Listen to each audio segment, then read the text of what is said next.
Just like us, music also have two hands. First one is swar and second is tal.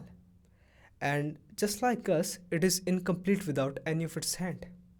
Until now, we have been learning about swaras and every aspect of swar.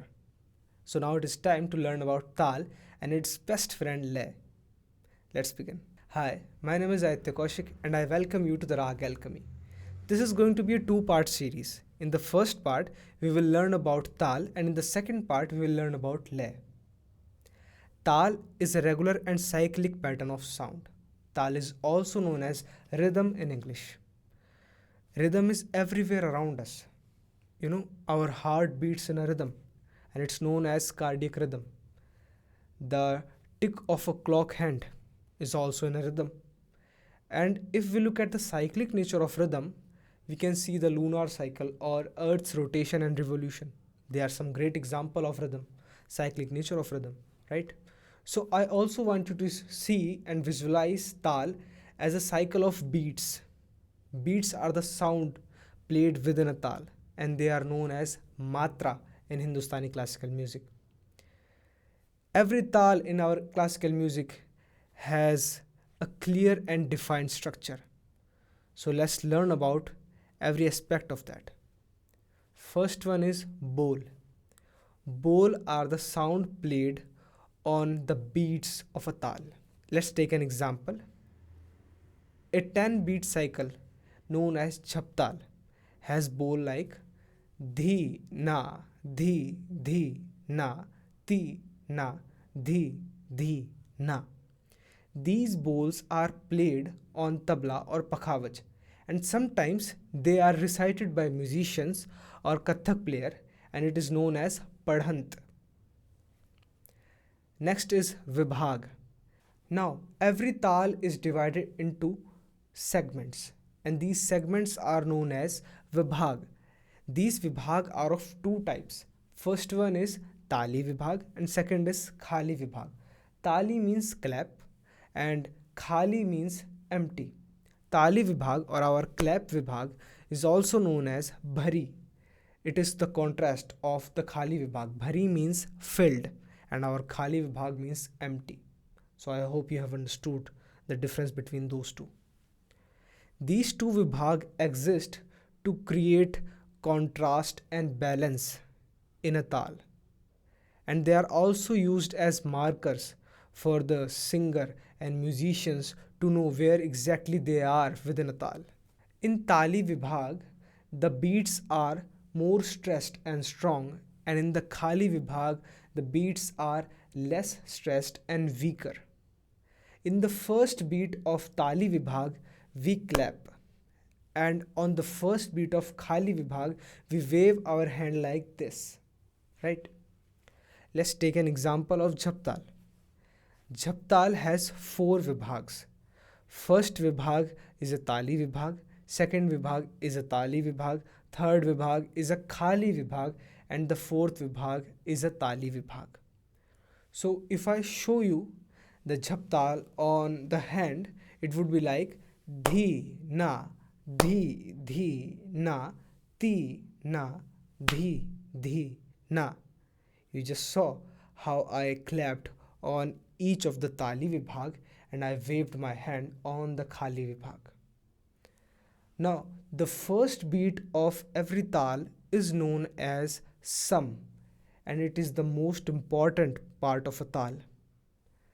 The sam is denoted by an X and the first beat of khali vibhag is denoted by a 0.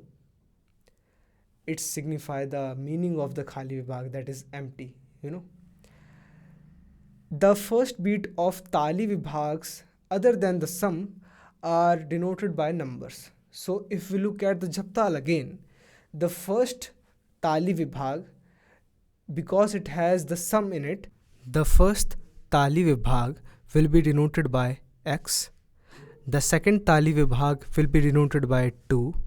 The third khali vibhag will be denoted by 0 and the fourth tali vibhag will be denoted by 3.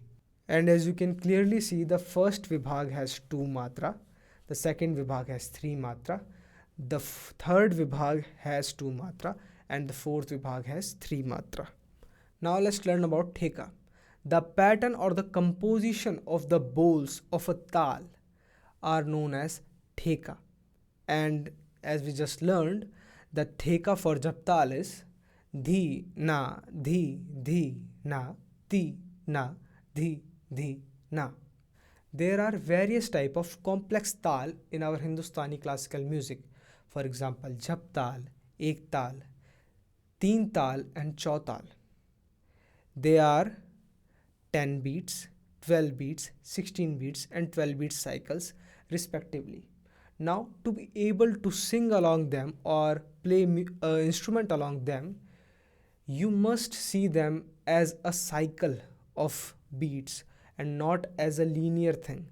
You know, for example, here I have demonstrated jhaptal as a clock, and when the beat passes, the clock hand will move clockwise, right? And when it reaches back to the first beat, that is our sum, and as you can see, it is denoted by an X. We will complete one cycle, and it is known as one avartan. Now, it is very important for you to understand this. Avartan is one complete cycle of a tal. Whenever you are singing or you are playing an instrument, there will be many cycles of a tal. So it is, it is very crucial for you to know when an avartan is completed. And to show that an avartan has completed, we usually and most of the time we emphasize the sum or put us great character accent to the sum or sing it with loudness so that audience can know that the sum has arrived, right?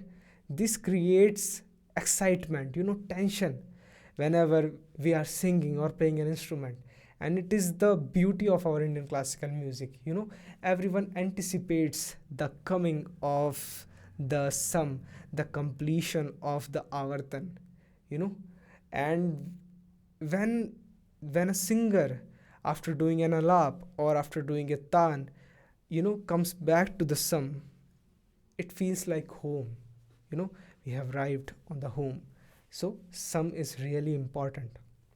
Well, I hope you have understood everything that we have learned today. If you have any question, you can ask me in the comment section and share this video with a fellow alchemist.